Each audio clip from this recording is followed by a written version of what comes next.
권성동 원내대표가 이제는 그 윤석열 체포를 포기해라 이런 주장을 오늘 아침에 했어요. 그러니까 앞서 말씀드린 대로 불구속 수사하고 연동이 거죠. 되는 건데 네, 맞습니다. 끊임없이 이런 주장을 되풀이 반복을 하고 있는 겁니다. 그렇죠. 이 말이 됩니까? 아니 말도 안 되고요. 네. 저는 이제와 생각해 보면 국민의힘이 과연 보수 정당이었나라는 생각도 드는 거예요.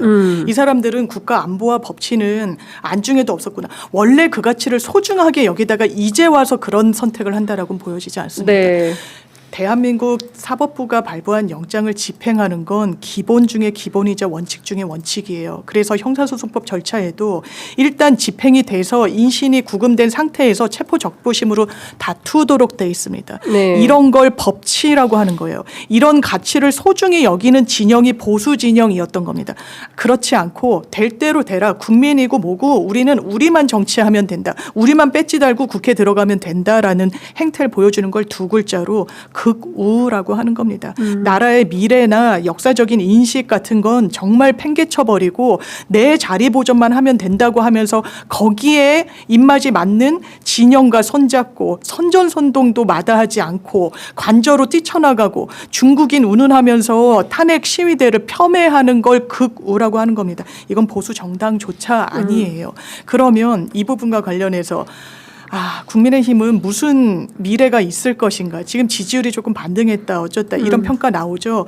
이게 민주당 쏠림으로 됐었기 때문에 저는 이 정리 기간도 있을 거라고 생각하고 지금 워낙에 보수층이 위기 상황이니까 결집하는 부분도 분명히 반영됐다고 생각합니다. 물론 민주당도 이런 지표는 좀 엄중하게 새겨야 되겠죠. 네. 그런데 제가 오늘 이투데이에 한 칼럼을 봤는데 원래 정말 망하기 정말 이 해가 뜨기 바로 전이 제일 이제 어둡다라고 하기도 하고 또 사람이 반대로 사망하기 전에 갑자기 섬광처럼 이렇게 기억이 되살아나고 하기도 하는데 그렇다는 거예요. 총선 때도 자기들이 이긴다고 했잖아요. 완전 집단적 망상에 빠져 있었잖아요. 지금 기시감이 든다라는 이 평가였어요. 네네. 지금도 우리 하면 버티면 되는구나. 우리 정권도 혹시 찾아올 수 있는 거 아니야? 다시 이거 민주당에 안 내줘도 되는 거 아니야? 착각 중에 착각이라는 거예요.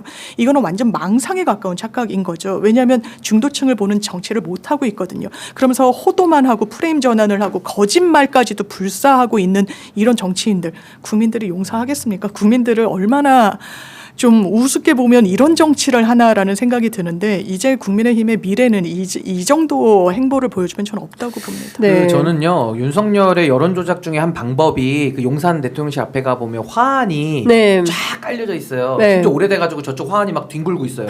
예. 가보면 예. 저는 그걸 보면 어떤 생각이 드냐면 조작한 거잖아요. 그렇죠. 그 보면은 고모 김건희 고모. 네, 그냥 헛돈 썼네 이 생각 들어요. 네. 아니, 한심해 보여요. 헛돈 쓴 것 같아요. 네. 뭐 하든지 말든지 관심도 안 갔는데 지금 이 여론 조작도 저는 비슷하다고 저는 보는 겁니다. 그래서 이게 크게 국민들께 저는 전달되기는 매우 어렵다라는 네. 거고요.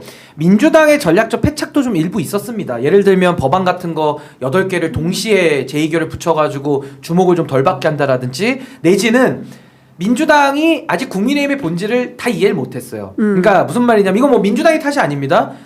민주주의의 적 같은 행동을 하고 민주주의를 안 하자고 하니까 이 부정적 개념, 소극적 개념에서는 정의가 안 되는 거거든요. 도대체 어떤 미친 짓, 어떤 또라이 짓은 나와야 대응이 되지 나오기 전에 예상한다라는 게 불가능해요. 그렇죠. 그러니까 국민의힘을 대상으로 할 때는 만반의 준비를 더 열어놓고 해야 되니까 좀 민주당의 분발을 더 촉구하는 것이고 근데 매우 어려운 일입니다. 네. 근데 다만 그러니까 상식을 초월해요. 그러니까 상식을 더 초월해야 되는데 민주당이 그 부분이 지금 좀 약해요. 좀 점잖아. 그러니까 상식의 끝으로 가는데 네. 그 상식의 끝을 좀 더 넘어가야 이게 지금 국민의힘이 대응이 되는 게 있어서 네. 상당히 좀 어려울 거다라는 생각이 전 들고요. 다만 지금 이 지지율 올라가는 건 이상한 현상이 아닙니다. 이건 냉정하게 윤석열 뭐 40% 나오니까 다들 놀래시는데 윤석열 지지가 원래 48%를 받고 된 거예요. 그러니까 48% 이하로 지지율 나오는 거는 아무 의미가 없어요. 그리고 왜 이분들이 지금 결집하느냐? 윤석열은 버리는 카드인데 향후 대선을 놓고 지금 지지가 결집하는 거거든요. 이게 과거 박근혜 탄핵 때도 지지율이 5% 나왔습니다. 박근혜 대통령 국정 마지막에 지지율이. 예. 대선에서 열어보니까요. 문재인 대통령 41, 홍준표 24, 안철수 21, 유승민 7, 다 더하면 50% 이상이 나와요. 물론 뭐 안철수는 이제 호남과 좀 섞인 건 있습니다만은, 그러니까 제가 드리고 싶은 말씀은 어차피 윤석열은 버리는 카드인데 국민의힘이라는 세력은 남아 있잖아요. 어떻게든 대선은 치를 거 아니에요. 그럼 지금 같은 이 5대5 구조에서는 국민의힘 쪽도 총결집하면 40 이상은 나와요. 그러니까 저는 민주당이 조금 더 압도적인 승리를 위해서는 더 많은 중도, 더 많은 뭐 보수에서도 더 많은 사람들이 민주당으로 올 수 있게끔 확장의 노력을 더 해야 된다. 네. 그렇기 위해서는 지금의 민주당의 그 여러 전략 전술이나 아니면 일부 의원들의 너무나도 센 발언들 이런 거는 좀 네. 자제할 필요가 있는 거죠.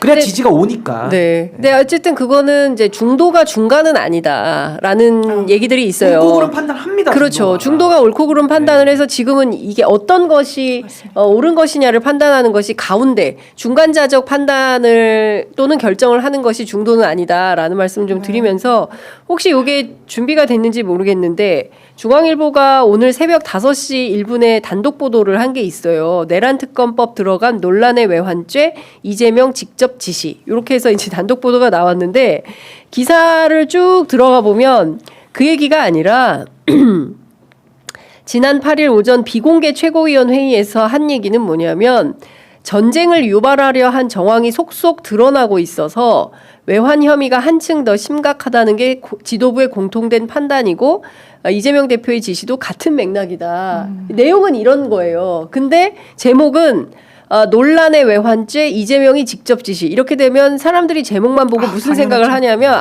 이 외환죄에 포함이 안 되는 건데 이거를 이재명이 직접 지시했구나라고 인식하게 만드는 거예요. 그런데 여기에 그냥 뭐 잘 모르는 언론이 아니라 중앙일보라는 보수 3대 일간지 중에 하나인 중앙일보가 이렇게 보도를 하면 마치 이게 사실인 것처럼 국민들한테 인식이 된다는 거죠. 그러니까 저는 이런 방식의 물타기를 계속 하고 있다. 그러니까 소위 이제 대한민국의 이제 그 강력한 보수주의라고 하는 사람들이 이렇게 하면서 여론도 40%를 만들고 이렇게 가는 거다. 그러니까 이런 부분들에 대해서는 옳고 그름에 대한 명확한 판단을 이게 보수지든 방해하는 진보지든 거죠. 네. 해줘야 되는데 이런 방식으로 하기 때문에 국민들이 헷갈리는 거죠. 이거는 방해하는 거예요. 네.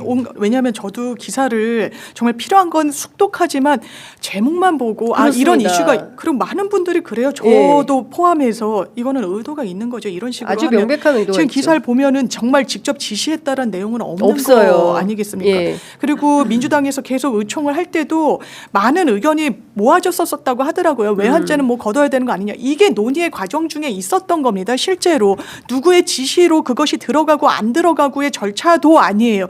근데 민주당의 민주성이 없다라는 이런 또 일종의 프레임을 가동시키기 위해서 이재명 대표가 아무래도 이제 대통령이 될 가능성이 지금 높게 점쳐지고 있으니까 그걸 어떻게든 좌절시키고 흠집을 내려고 이렇게 하면 안 되는 거죠. 그러면 더 반편향이 강력하게 작동할 수밖에 없을 겁니다. 국민들은 바보가 정말 아니에요. 그래서 그러니까. 보수 언론이 지금까지 국민 신뢰 얻는 방향으로 오지는 못했잖아요. 최소한. 그럼 거기에 대한 자기 반성은 있어야 되는 것이 아닌가.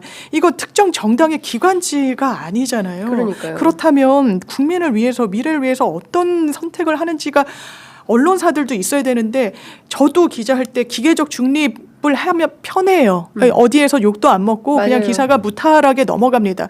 A라는 의견이 90, B라는 의견이 10이어도 기사 배분에는 5대 5로 넣는 거죠. 이게 마치 언론의 직업 윤리인 것처럼 착각했던 거죠. 이건 아닙니다. 맞습니다. 정확하게 민의를 반영하는 거, 네. 정론직필이라는 건 기계적 균형이 아닙니다. 그러니까 누구를 편들라는 얘기가 아니에요. 그러니까 국민 편을 들어야죠. 그렇죠. 국민 편. 그렇죠. 무슨 어떤 특정한 그러니까 그러니까 언론이 특정 정치 집단의 편들라는 게 아닙니다. 그러니까 사실을 정확하게 취재해서 부합하는 제목을 걸어야 국민들이 그걸 보고 판단을 하는 거 아니겠습니까? 그런데 그거에서 오독을 하게 만드는 요소가 된다면 그 자체로 저는 이것은 언론의 본분에 맞지 않는 역할을 하는 거다. 근데 이런 게 있어요. 네. 지금 민주당하고 국민의힘 정당 지지율이 좀 붙었다 갤럽에. 그러니까 걱정들 많이 하시잖아요. 네. 근데 의석수는 민주당이 압도적으로 많거든요. 그 이유가 뭐라고 저는 생각을 하냐면요. 결국에는 국민의힘의 그 소위 말하는 선거 운동 방식이 이재명 대표나 민주당을 도와준 게 너무 많아요. 그게 가장 대표적인 게 사법 리스크라는 이름하에 2조 심판론 계속 판 거거든요. 네. 그러면 그럴수록 이재명 대표는 더 뜨는 겁니다. 그러니까 이거를 이 보수 쪽에서 지금 뭔가 이렇게 가스라이팅을 당해가지고 뭐가 뭔지 분별이 안 되는 것 같아요. 그래서 그냥 원래 해오던 게 편하거든요. 네. 원래 해오던 게 편하니까 이재명 대표 때리기 그거밖에 해본 적이 없고 그거밖에 할 줄 모르니까 그것만 계속 하는 거예요. 근데 결과는 어떻게 나타나느냐? 지금 우리가 내란을 겪고 내란이 수습 안 되는 상황에서 2조 심판론을 또 하는 거거든요. 그럼 국민들은 내란에 대해 가지고는 지지율로 평가가 바뀌지 않습니다. 지지율이 국민의힘이 40% 왔다 그래서 내란이 내란 아닌 게 되고 내란 아닌 게 내란 되고 이건 아니거든요. 네. 그래서 저는 내란은 내란대로 국민들이 지금 다 평가를 해놨는데 지금 국민의힘 쪽에서 계속 이재명 대표 때리기만 하면 내란이 해결되지 않은 상황 속에서는 이재명 대표 오히려 도와주는 것밖에 안 돼요. 네. 그래서 저는 전략의 완전한 실패 아니냐. 저는 그렇게 봅니다. 아마 두고 보시죠, 그거는. 예, 그러니까요.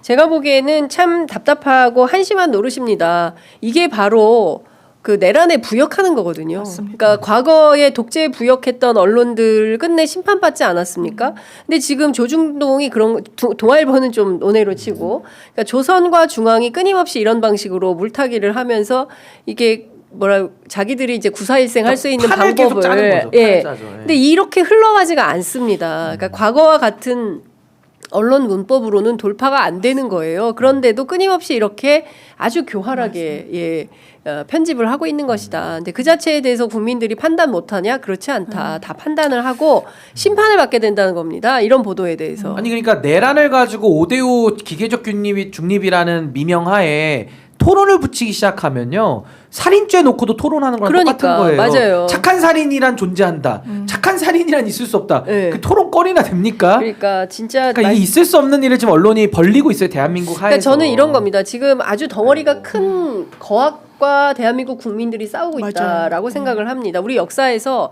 제대로 청산하지 못했던 그 적폐들이 또 이렇게 나오고 있는 것인데 그 중심에 복판에 국민의힘 그리고 보수 언론들 특히 조선중앙 이런 언론들이 역할을 하고 있는 것이고 검찰이 있죠. 그렇죠. 네. 검찰 하고 있는 국정원 뭐 이런 요소들이 있다라고 보여지고 그 자체로 어쨌든 저는 특검을 통해서 그리고 이후에는 5.18 특별법처럼 12.3 내란 특별법을 통해서 이 과정에서 지금 뭐 군인만 나온 거지 않습니까? 네. 그러니까 국무위원들 그리고 대통령실 맞아요. 참모들 그리고 국정원, 검찰 그밖에 다른 세력들이 어떻게 이 내란에 협력했는지에 대해서 전혀 알려지지 않았습니다. 네. 그러니까 그런 것들을 다 수사하고 정확하게 역사적으로 규명하기 위해서는 특별법도 필요하다. 물론 이제 때 이른 감은 있습니다. 그러나 이제 그런 길로 나아가야 되지 않을까라는 생각을 좀 합니다.